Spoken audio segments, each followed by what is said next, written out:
avoir plus de monde. Pourtant, on a envoyé pas mal d'invitations. Les Tunisiens ne bougent pas beaucoup.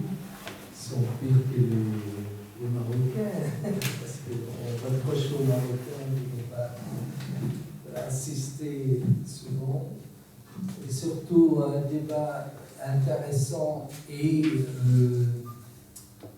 important pour l'avenir de la Tunisie. Bon, je ne sais pas, ils ne sont pas là, mais tant pis pour eux. Je dis bonsoir à tout le monde, j'ai oublié de le dire.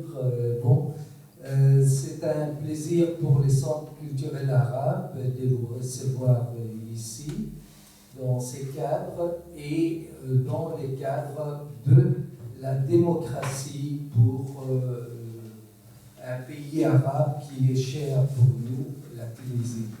Donc, c'est pour cela que nous avons essayé de rester neutres dans ces conflits et permettre à tout le monde de prendre la parole et faire un débat démocratique. Et on espère que ça va continuer. Je crois que vous êtes tous des gens sages et sans problème, donc il n'y aura pas de problème pour ça. J'ai demandé à notre fidèle au centre, Hassan Boussetta, que tout le monde connaît, qui est un ancien sénateur, mais il est prof d'UNIF, il est conseiller communal à Liège. Comme il est neutre, parce que, bon, il n'est pas tunisien, il ne va pas voter, donc,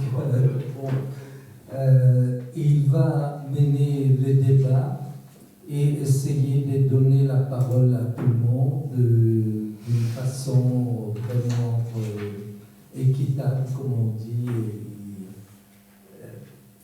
et démocratique. Bon.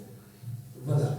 Merci Najib. Merci pour ce petit mot d'introduction. Alors j'en profite pour te remercier chaleureusement, remercier ton équipe au sein du Centre culturel arabe qui depuis des années ne ménage pas ses efforts pour sensibiliser l'opinion publique liégeoise, pour sensibiliser les acteurs liégeois aux problématiques que traverse le monde arabe.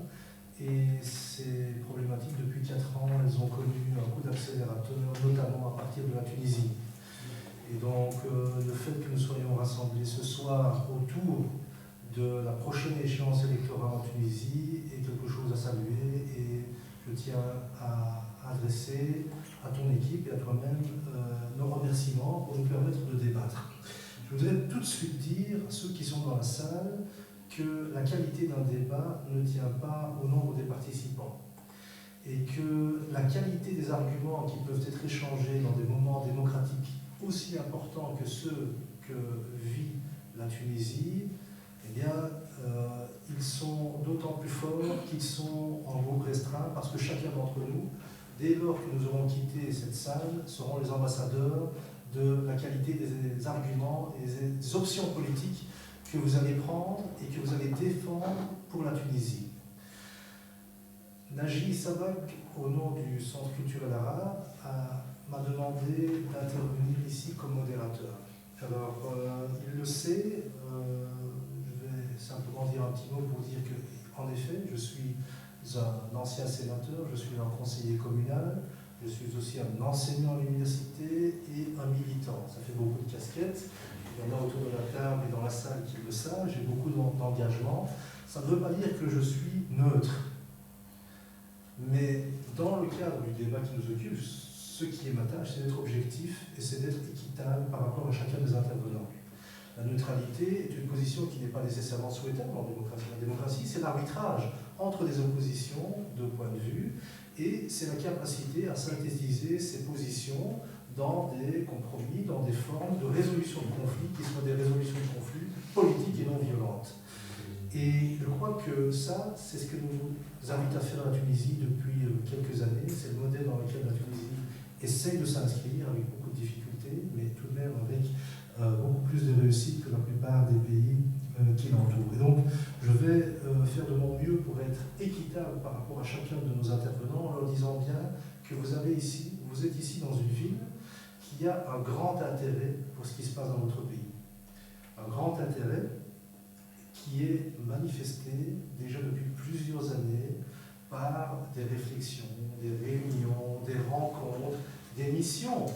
Je rappelle que la ville de Liège a envoyé une dizaine d'observateurs à l'occasion du 23 octobre 2011, une dizaine de Liégeois issus du monde artistique, du monde syndical, du monde politique, du monde artistique, sont partis en Tunisie pour observer les élections. Et donc il y a ici dans cette ville un grand intérêt, une grande attention et un souci d'accompagner la Tunisie vers une transition démocratique complète et satisfaisante pour l'ensemble des Tunisiens. Alors, je voulais vraiment vous dire ça parce que je suis persuadé que la qualité de vos interventions sera retransmise, elle sera explicitée à d'autres. D'ailleurs, on va filmer les interventions et donc je crois qu'il ne faut pas considérer que le fait que nous soyons en groupe restreint soit un handicap. Au contraire, ça peut être quelque chose de très stimulant. Alors je dois aussi dire qu'il y a un certain nombre de nos amis qui ont participé à ces réflexions qui sont pour le moment à Liège, puisqu'il y a là-bas, et ça c'est le choc des calendriers, une commémoration sur la commémoration des 50 ans de l'accord bilatéral belgo-marocain. Nous sommes dans une question qui ne concerne pas que la Tunisie, mais le Maghreb, l'ensemble du monde arabe. Et donc je voulais aussi vous dire que je viens d'arriver de là-bas, où j'étais il y a quelques minutes, et je sais que beaucoup d'amis auraient souhaité parler. Voilà pour quelques considérations introductives. Alors je voudrais peut-être rapidement vous expliquer la manière dont j'envisage les choses dans ce débat. Je vous propose d'essayer d'organiser nos discussions autour de 4 questions principales, de 4 tours de table. Et je vais d'abord, dans un premier temps, demander à chacun de se présenter, de présenter le sens de leur démarche politique, de présenter rapidement leur positionnement politique. Ensuite, je voudrais qu'on aborde ensemble les enjeux de politique intérieure, les enjeux sur la question constitutionnelle, les enjeux sur la question sécuritaire, les enjeux sur les évolutions depuis 2011 de la société tunisienne. Ensuite, je voudrais qu'on parle dans un chapitre séparé des enjeux de politique économique et sociale. La Tunisie est confrontée à une croissance qui est faible, à des enjeux économiques très sévères, des enjeux financiers aussi par rapport à ses débiteurs. Et donc là, je voudrais aussi que chacun puisse avoir le temps d'expliquer quelles sont ces options de politique économique et sociale. Et dans un dernier temps, je voudrais que vous disiez chacun, de votre point de vue, quels sont les enjeux en ce qui concerne la diaspora et la place de la Tunisie dans la coopération internationale et en quelque sorte la place de la Tunisie telle que vous la voyez dans le monde de demain. 4 thèmes sur lesquels chacun aura le temps d'intervenir. Je serai le maître du temps et donc je veillerai à ce que chacun ait le même temps de parole. Alors nous avons autour de la table 4 intervenants, 3 intervenants, une 4e qui ne nous a pas rejoint, je ne sais pas si elle doit encore nous rejoindre. Le premier intervenant c'est Maud Abdel qui nous vient de France. Si mes notes sont à jour, on s'est connus dans d'autres vies, pour qui représentera Ittihad Tunis. Mohamed Louz, que je n'ai pas connu dans une autre vie, mais que j'ai connu dans différentes circonstances à Liège, qui prendra la parole pour Wafa, et Ziad Kafen pour Takatou. Donc, si vous voulez bien, je vais commencer par donner la parole à Mona Dalileh, sur ma droite, pour d'abord poser se présenter, donner la possibilité de se présenter et les arguments du parti qu'il représente ce soir. Merci, merci cher ami. Je tiens tout d'abord à remercier le Centre arabe pour son aimable invitation. Je pense que c'est effectivement quelque chose d'extrêmement remarquable et qui permet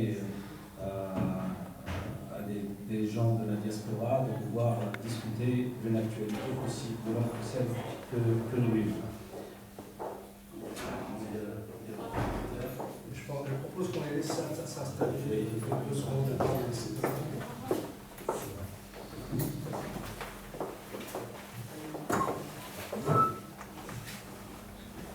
Tu peux, vas-y.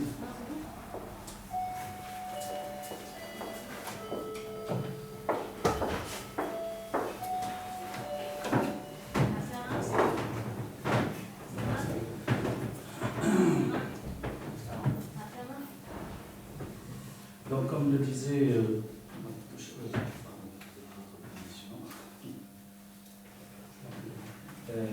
comme le disait Hassan, effectivement, je vis en France.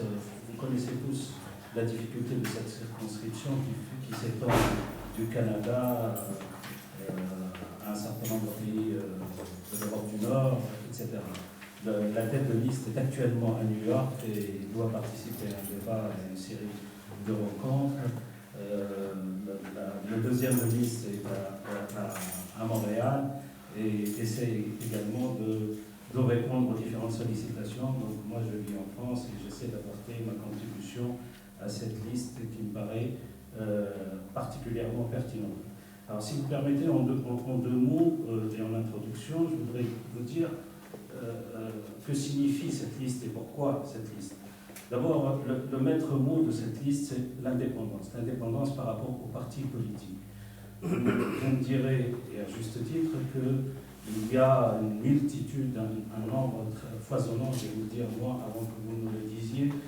Je reviens de Tunis, où dans une circonscription, il y a 51 listes dans une circonscription où les gens n'ont pas l'habitude d'avoir un choix aussi varié et la possibilité d'exprimer leur choix. Si oui. On en est là, c'est parce que nous avons essayé par tous les moyens de réunir ce qui nous semble être notre famille naturelle, c'est-à-dire la famille des démocrates et progressistes, pour pouvoir ensemble mener la bataille du CP, parce que nous considérons que cette échéance est une échéance de choix de société et non pas une bagarre ou un conflit comme ça a été dit tout à l'heure. Donc nous sommes d'abord motivés par porter les valeurs du 14 janvier. Je pense que chacun dira à peu près la même chose. Donc là-dessus, aller très vite. Le peuple tunisien en 2011 s'est soulevé pour porter les valeurs de la liberté, de la dignité, mais aussi du bien-être, du développement, de l'emploi, etc. Nous sommes malheureusement 3 ans après devant une insatisfaction, pour ne pas dire plus. L'insatisfaction de voir que la classe politique a échoué depuis 2011 à apporter des éléments de réponse, ne serait-ce que sur les éléments les plus basiques des attentes des Tunisiens. Évidemment, il y a eu des choses je ne suis pas en train de dire que tout est noir, mais qu'il y a une grande insatisfaction. Et parmi les éléments les plus marquants, c'est un délitement de l'État. C'est l'absence complète d'autorité qui fait qu'aujourd'hui, on se trouve dans une situation particulièrement difficile. Nous voulons, à travers cette liste, et je reviendrai évidemment dans les différents thèmes qui ont été fixés par le modérateur, sur chacun des points, contribuer à faire triompher un projet moderniste et progressiste basé sur l'honnêteté, avant et pendant et après les élections. Nous avons vu en 2011 des promesses inconsidérées, des discours qui n'ont rien à voir avec la réalité et qui ont fait naître des attentes qui ne sont pas en adéquation avec la réalité du pays. Nous souhaitons nous battre pour la primauté de la loi, et rien que la loi, qui s'applique à tous.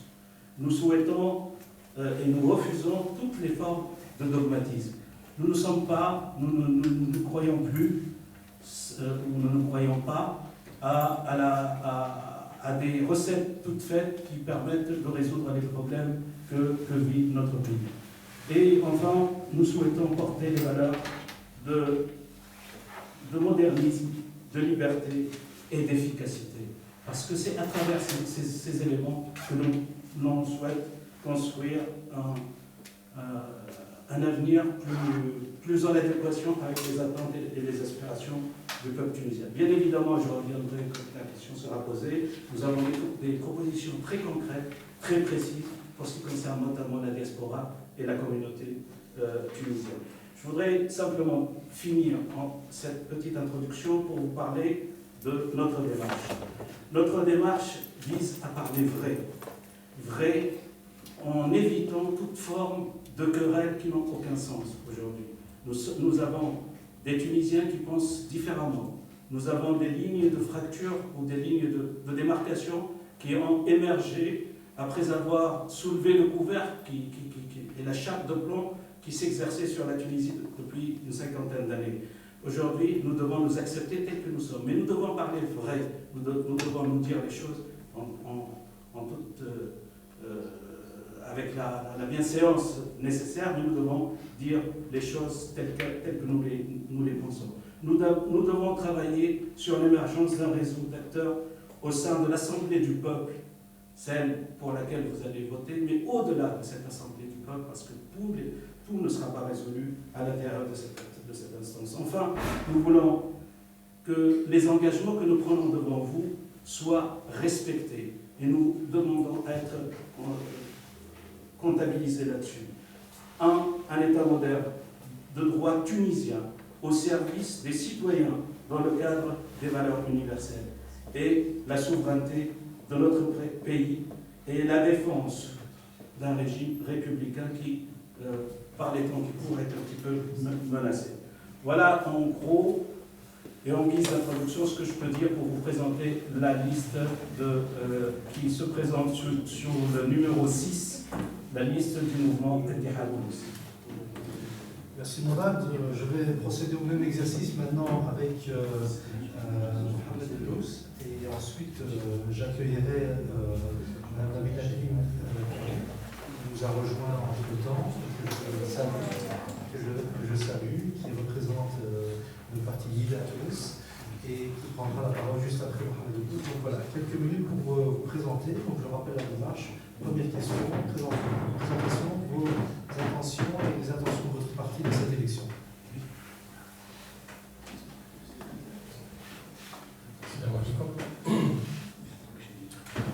Je viens donc en me demandant au début de me présenter, un peu, c'est-à-dire le mouvement.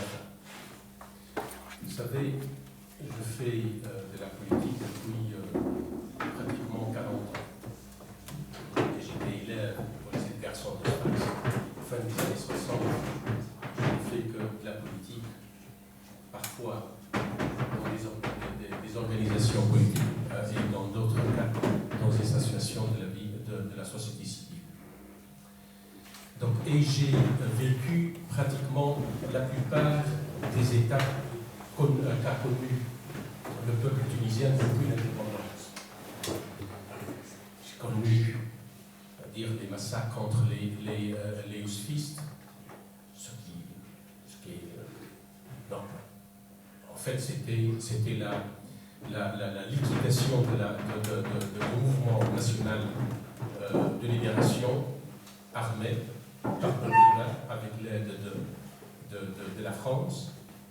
Et puis, nous avons vécu la montée un peu du mouvement de gauche à l'université, et j'ai vécu cette période-là quand j'étais lycéen à l'université. Et nous étions donc, on a lutté contre la mainmise par le parti des sourds sur la vie politique en Tunisie et par Bourguiba qui a voulu façonner la Tunisie à sa personne. Et puis on a vécu la période de Ben Ali et les ajustements structurels sur le plan économique en Tunisie. Et on a enfin, on a soufflé en quelque sorte à un certain moment, on était en euphorie quand la révolution s'est déclenchée. Et on a dit enfin, quand j'ai entendu le slogan « Shoghl, Hurriya Karama Wataniya », j'ai pleuré réellement parce que c'est la gauche qui a échafaudé ce slogan les années 70. Et enfin, ça devient un slogan crié, scandé par les Tunisiens de tous les côtés du pays. C'était l'effervescence et c'était extraordinaire. J'ai vécu ça d'une manière vraiment extraordinaire, non seulement sur le plan personnel, mais sur tous les plans. Malheureusement, 3 ans après, la situation n'a guère changé. On a suivi la même politique. On n'a rien fait pour réaliser les objectifs de la révolution. Le mouvement Wafa est né de cela, né d'une scission du CPR, parce qu'on a considéré que le CPR n'a pas respecté justement ses principes et les objectifs de la révolution. C'est quoi le mouvement Wafa? Le mouvement Wafa, j'ai écrit il y a quelques années un petit texte, j'ai dit maintenant, qui sommes-nous? En fait, ce qui nous amène à faire de la politique sont 3 piliers, en quelque sorte, 3 idées centrales. 1, la constitution d'un État de droit, où les libertés et les droits de l'homme sont respectés, où on respecte le pluralisme, où on respecte les minorités, un État civil, dans la Madaniya, autrement dit laïque, dans le sens, bien que ce mot-là n'est pas aimé par certains, un État de droit qui fonctionne d'une manière démocratique, c'est-à-dire qui résout les problèmes, les conflits au sein de la société par la voie démocratique pacifiquement. C'est la première idée. Et nous avons vécu, les militants qui ont constitué ce parti politique, nous venons justement de la société civile, ce qu'on appelle le Houkoukhiyin. On était tous des militants des droits de l'homme, que ce soit à l'intérieur du pays qu'à l'extérieur. Deuxième idée centrale, c'est l'idée que nous sommes un pays, mais qui fait partie d'une nation. On est un peuple qui a une histoire glorieuse même. On appartient à une grande nation qui s'est constituée pendant des siècles et des siècles, et qui a une langue, une très belle langue, la langue arabe, qui a une culture riche, très riche, traversée par plusieurs écoles philosophiques et politiques. C'est des écoles où il y a, bien entendu, tout, le rationnel comme l'irrationnel. Et c'est-à-dire, c'est une civilisation, c'est une culture auquel on appartient et que nous devons, c'est-à-dire, l'utiliser pour résoudre nos problèmes et non pas ajouter d'autres problèmes à nos problèmes actuels. C'est là ce qui nous différencie complètement de ce qu'on appelle les intégristes ou l'islamisme politique. Nous voyons dans notre civilisation que, c'est-à-dire un terreau qui nous permet de lire dans notre histoire, de trouver dans notre histoire les solutions à nos problèmes actuels et non pas, c'est-à-dire importer des problèmes vécus par nos ancêtres pour les imposer actuellement à nos sociétés comme le font certains, Daesh et d'autres. Donc c'est une idée très proche de la philosophie Abd el-Jabri, qui est tout ce que j'ai à côté de moi, un Marocain. Abd el-Jabri, c'est vraiment quelqu'un, c'est un des plus grands, plus grande figure de la pensée arabe contemporaine. C'est un peu cela, sa conception de ce qu'on appelle le Hawiyya. Le Hawiyya, c'est ça, ça ne peut être que ça, sinon entendre dans d'autres repères. C'est comme ça qu'on voit la Hawiyya. Troisième pilier, c'est la justice sociale. C'est-à-dire, nous sommes ce qu'on appelle, nous, l'inhiyaz des chars. C'est-à-dire, dans tout ce qu'on décide, nous devons nous devons non pas être neutres, mais au contraire, nous devons toujours prendre des positions au profit et pour notre peuple et surtout les classes et les classes sociales les plus défavorisées, c'est-à-dire les opprimés plus que d'autres. Voilà les trois piliers sur lesquels on a essayé de bâtir ce parti-là. Bien entendu, cela, c'est-à-dire nous amène, c'est-à-dire nous attire pas mal de nuits, puisque on est considéré par certains comme des gauchistes, puisque nous insistons sur l'aspect, c'est-à-dire justice sociale, et on nous considère de l'autre côté comme étant un prolongement des islamistes ou quelque chose de ce genre. Ce qui est tout à fait faux, parce que ceux qui y pensent comme ça, c'est-à-dire ils n'ont rien compris de ce qu'on appelle l'Hawiya. Nous sommes, sur le plan politique, l'expression politique de la Hawiya, pour nous, c'est l'unité arabe, l'unité de cette nation qui est actuellement malmenée, aujourd'hui même, tous les jours, on vit donc cette oppression et cette division de ce qui est déjà divisé. C'est ça, ce qui est dans notre cœur, c'est d'essayer c'est-à-dire de surmonter ces problèmes-là et arriver à en finir avec cette oppression.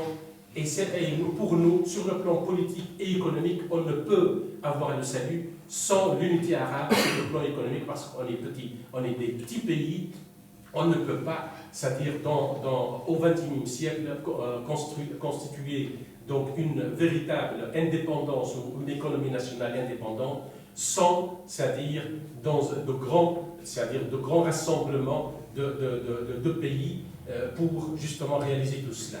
Voilà l'expression politique de ce qu'on appelle au lire, et là, ça ne peut pas être autre chose. Voilà.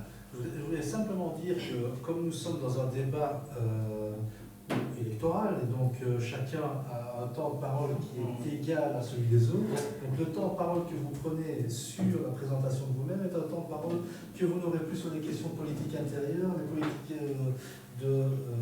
internationales, sur la politique économique et sociale. Donc je voulais simplement signaler que je vais être maître du temps, donc vous aurez chacun 3 tours de parole, et donc on reviendra. Donc merci à Mohamed Alouz pour l'intervention au nom de l'Ouafa. Je vais continuer le tour de table en donnant maintenant la parole au parti Takatou de Zied Kafel et donc Rafet.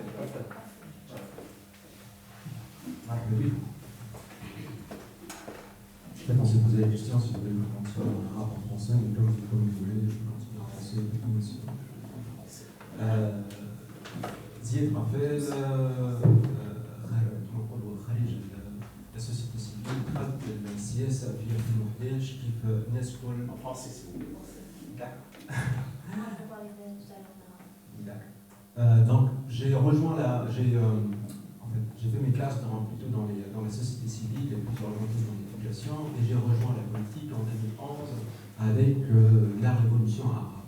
Cette révolution qui nous est arrivée avec du peuple tunisien avec des valeurs simples. On nous a demandé une rupture avec le passé.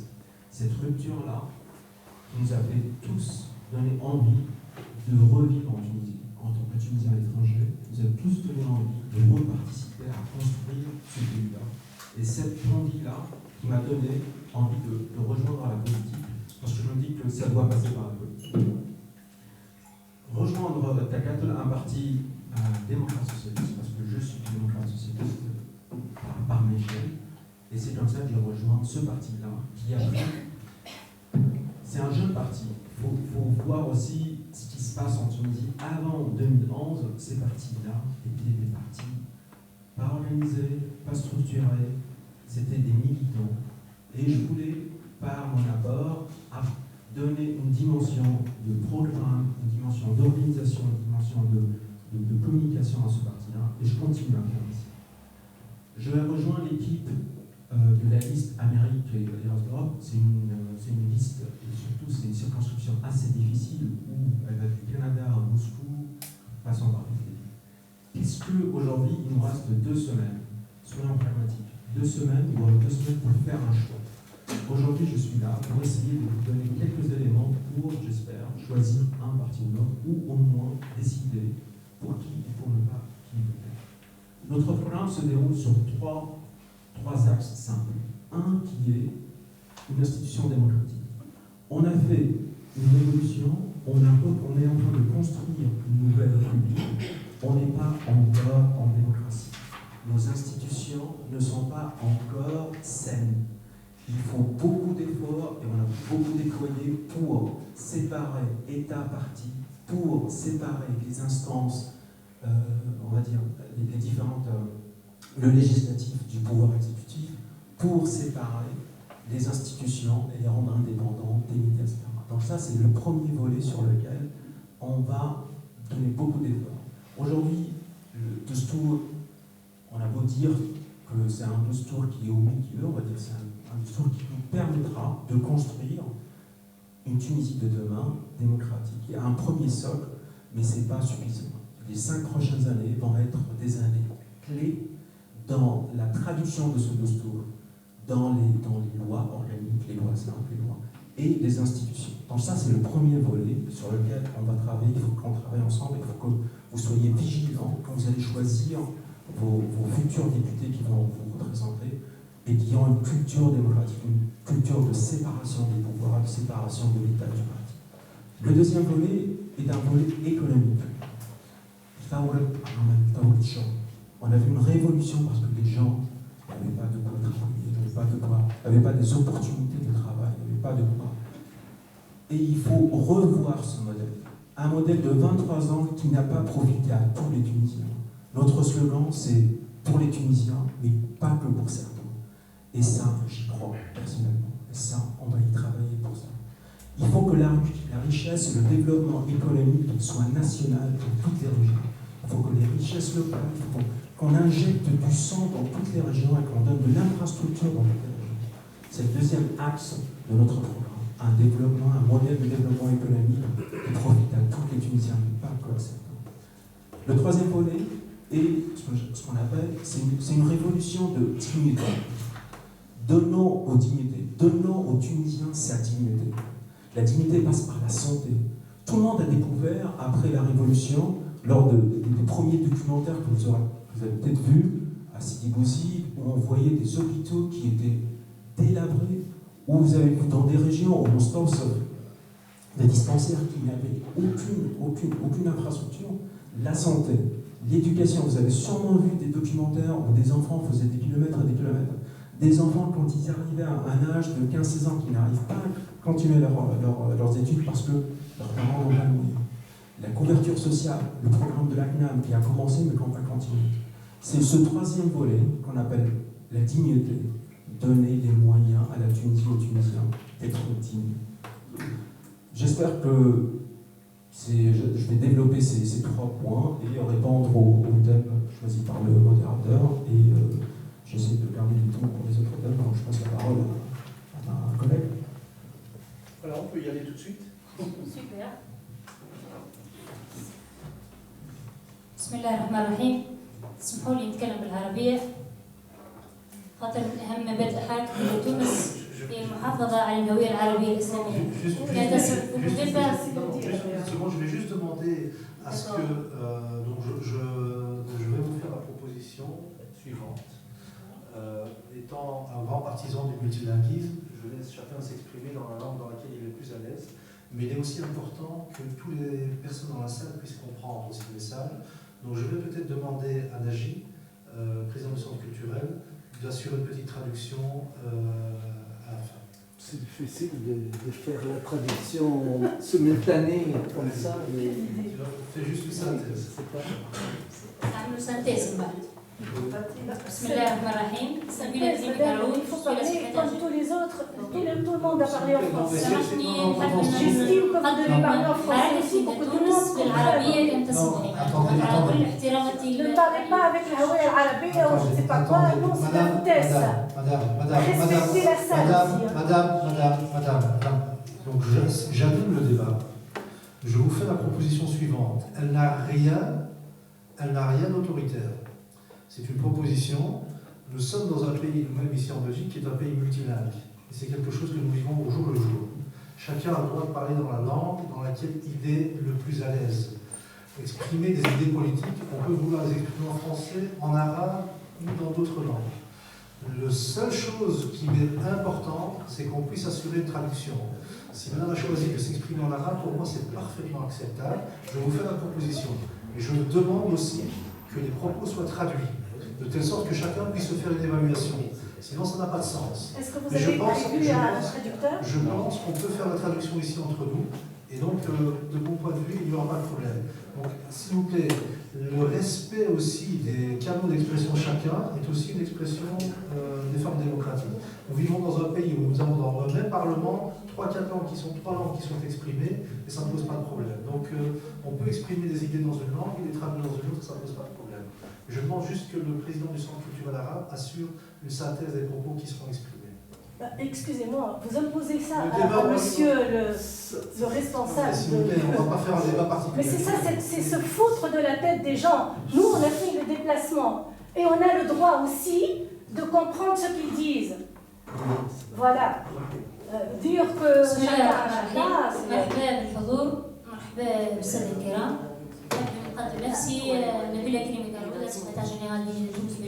vraiment, c'est une catastrophe. C'est une catastrophe. Vous vous foutez de la tête des gens. Les vrais Tunisiens, ils ne se laissent plus manipuler pour tout ce que vous dites. Connards. Vous êtes des connards politiques. Et vous êtes la première à être connasse. Merci. Donc, La merde, des gens de génie. Excusez-moi, je peux intervenir? Non, le débat n'a pas بس أنا نكملوا. Je vais faire moi cette façon. يا أخي العمرة كانت اللغة قضية. العمرة كانت C'est les اللغة anciens قضية. historiens, alors de toute façon on les connaît bien parce qu'ils viennent ici. Je viens parce qu'en arabe, si vous permettez. C'est une Alors, on continue. avant, ils viennent ici quand même pour nous casser les pieds. Et franchement, on n'a pas envie de les écouter, des gens pareils. Monsieur, franchement, laissez chacun s'exprimer, c'est pas C'est pas normal.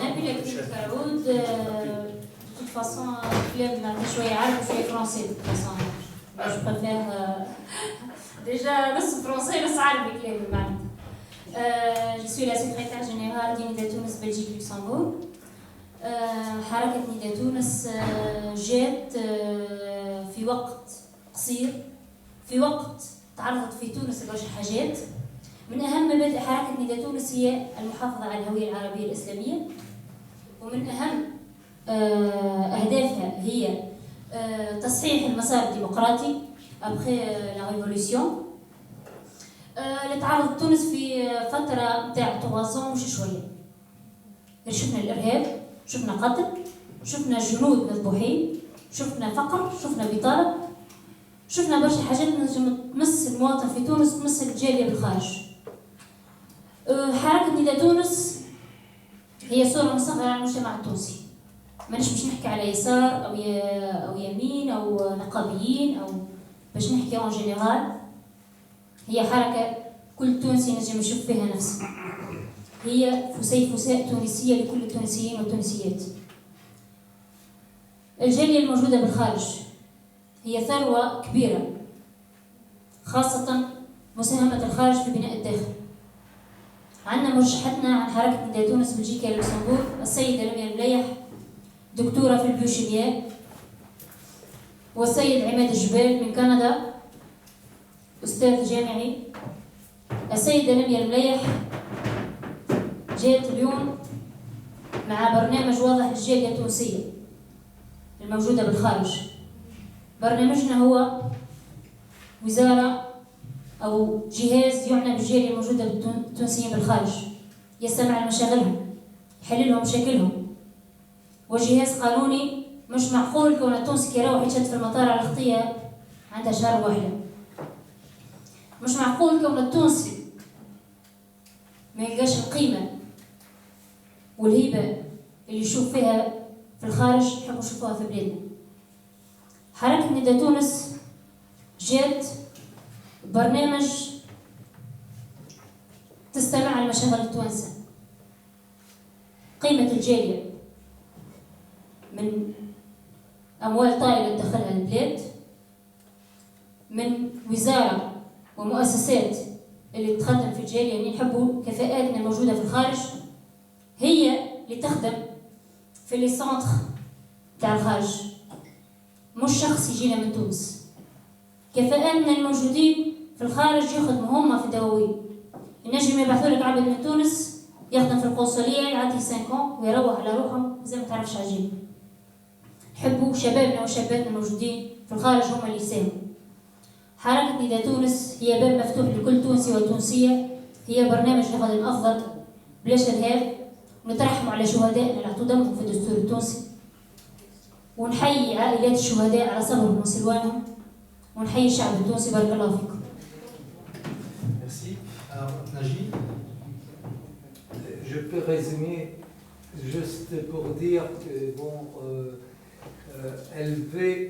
Madame veut que son parti, l'UNEDA Tunis, veut que les représentants de la communauté tunisienne soient ici et pas en Tunisie, et qu'on n'envoie pas un représentant de Tunis ici pour représenter la communauté tunisienne ici.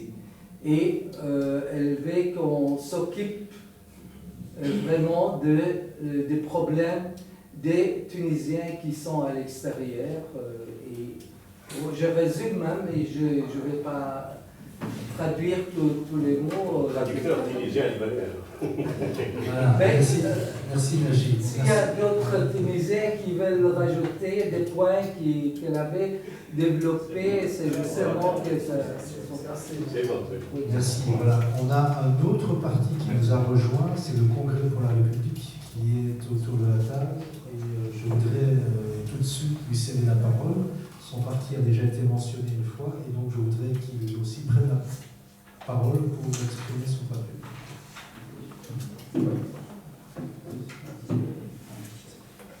Bonsoir à tous. Tout d'abord, je veux m'excuser pour le retard suite à le trafic et les conditions climatiques. Je m'appelle Belgassem Chamak. Je suis représentant de la liste électorale de CPR de Nord-Tama. Donc, ce soir, tout d'abord, je vais vous présenter. Je suis chef d'entreprise. J'ai fait des études en comptabilité et fiscalité. Et comme vous savez, la fiscalité en Tunisie, elle est beaucoup touchée. Et je vais parler sur 2 volets, précisément sur le volet économique qui est certaines réformes fiscales. Bon. Personnellement, je suis plus à l'aise en néerlandais, mais je vais essayer quand même de faire en français.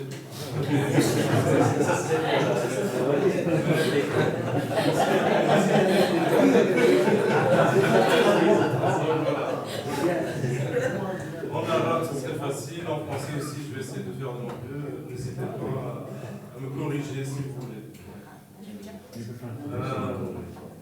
Le premier volet, ce que je voulais parler d'abord, c'est tout ce qui concerne les Tunisiens qui se trouvent à l'étranger. Vous savez très bien qu'il y a 10% des Tunisiens à l'étranger, et ça représente à peu près 1,5 million d'étrangers, Tunisiens à l'étranger. Ces Tunisiens-là, ils peuvent vraiment aider la Tunisie. Bien sûr, il faut qu'il y ait une infrastructure bien claire pour que les Tunisiens puissent vraiment participer et mettre les outils nécessaires. Le consulat, comme vous le savez, le représentant économique des consulats, pour certains pays, sont vraiment très très forts. C'est-à-dire, dès qu'un investisseur se présente au consulat, il est tout de suite pris et directement il va s'orienter vers le pays. Par contre, ce que je remarque ici dans le consulat et les ambassades, les conseils économiques, ce n'est pas forcément un économiste ou quelqu'un qui connaît de la finance, donc on a toujours à rater des opportunités. Le deuxième volet, c'est la fiscalité en Tunisie. Bon, sûrement, il y a beaucoup d'autres domaines très importants, mais la fiscalité en Tunisie, vous savez que pendant les 5 prochaines années, La fiscalité, elle doit avoir vraiment une réforme totale et approfondie, parce que la justice sociale ne peut se faire qu'avec une fiscalité sociale. Réduire tous les problèmes qui concernent le chômage et avoir une vision claire pour que les investisseurs puissent franchir le pas et se présenter en Tunisie. Pour investir, il faut qu'il y ait une fiscalité non seulement qui sera bénéficiaire pour les investisseurs, mais aussi pour le peuple tunisien et surtout pour l'État qui souffre de tous les vols qu'il y a eu au passé. Pour les affaires consulaires, je reviens encore une fois, le but de CPR, c'est surtout d'instaurer, mettre en place une ambassade électronique, c'est-à-dire que la personne ne doit plus se déplacer. On sait très bien qu'en Belgique, 99% du courrier peut arriver. Donc pourquoi pas, quelqu'un demande son passeport ou sa carte d'identité, s'il peut, électroniquement. Il la reçoit soit par la poste, soit par envoi par email et tout ça. Donc on veut vraiment faciliter, parce que maintenant pour la Belgique, le fait que quelqu'un de Liège doit se présenter au consulat, c'est 100 km. Donc, il doit vraiment perdre beaucoup de temps, prendre un congé pour aller, prendre un congé pour récupérer le document et tout ça. Donc, il y a vraiment perte de temps. Et pour d'autres pays, dans notre circonscription, il y a vraiment des régions qui sont très lointaines, qui ne peuvent même pas se déplacer pour pouvoir faire ces documents-là. Une autre chose aussi, qu'on doit mettre une certaine banque, c'est-à-dire que les Tunisiens puissent investir directement dans nos projets en Tunisie. C'est-à-dire que, sans se déplacer, sans rien faire, le fait qu'ils déposent de l'argent sur cette banque-là ou autre opération, il peut directement s'assurer qu'il y aura un investissement direct en Tunisie dans des régions que nous, dans notre programme, on souhaite y faire 44 programmes, 44 projets économiques dans chaque région selon les spécificités de la région. Je vous remercie. Merci. Alors voilà pour ce qui est du premier tour de table. Donc, je rappelle que le premier tour de table donne la possibilité à chacun d'exprimer ses principales préoccupations, son principal enjeu dans l'élection du 26 octobre.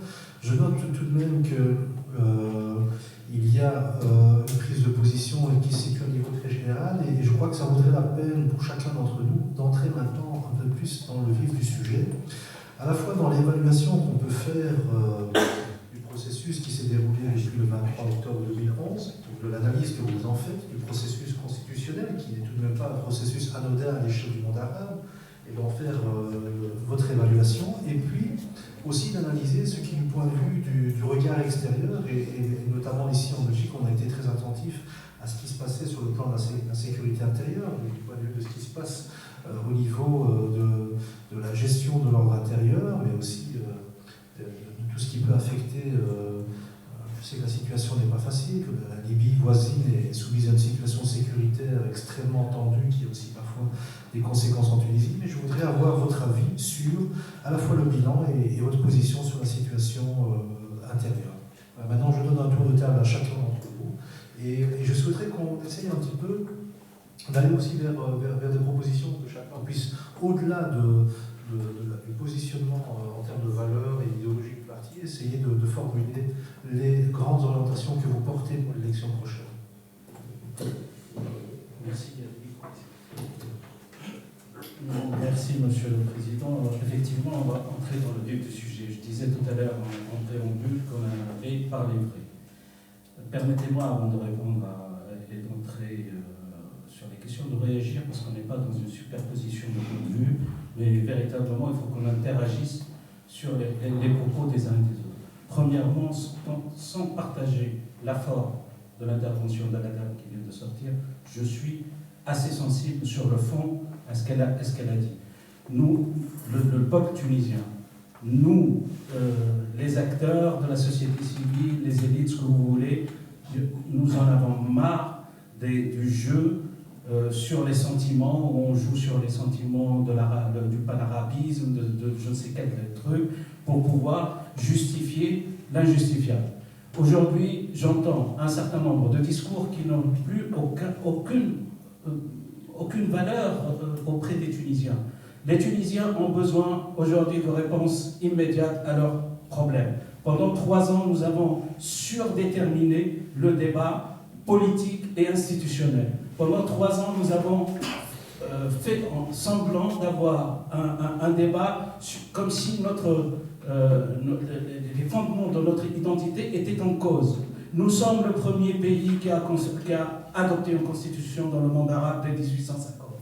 Nous sommes le premier pays qui a, dès le début du XXe siècle, a engagé un débat de fond sur l'égalité entre hommes et femmes, etc. Je n'en reviendrai pas là-dessus. Nous avons pendant 3 ans été piégés par des débats qui n'avaient pas d'emprise sur la réalité. Nous avons le sentiment aujourd'hui que pendant 3 ans, le peuple tunisien est dans une sphère, dans une planète, et ces élites, les gens qui ont habité, on a une multiplicité de chaînes, il y a des choses qui ont avancé, comme je le disais tout à l'heure, sur la liberté d'expression, etc. Et c'est tant mieux, mais nous avons des gens qu'on change de chaîne, on trouve les mêmes, on trouve les mêmes têtes, le même type de discours qui n'a aucune emprise sur la réalité. Les gens ont besoin de réponses concrètes sur l'emploi, sur la santé, sur un certain nombre de choses.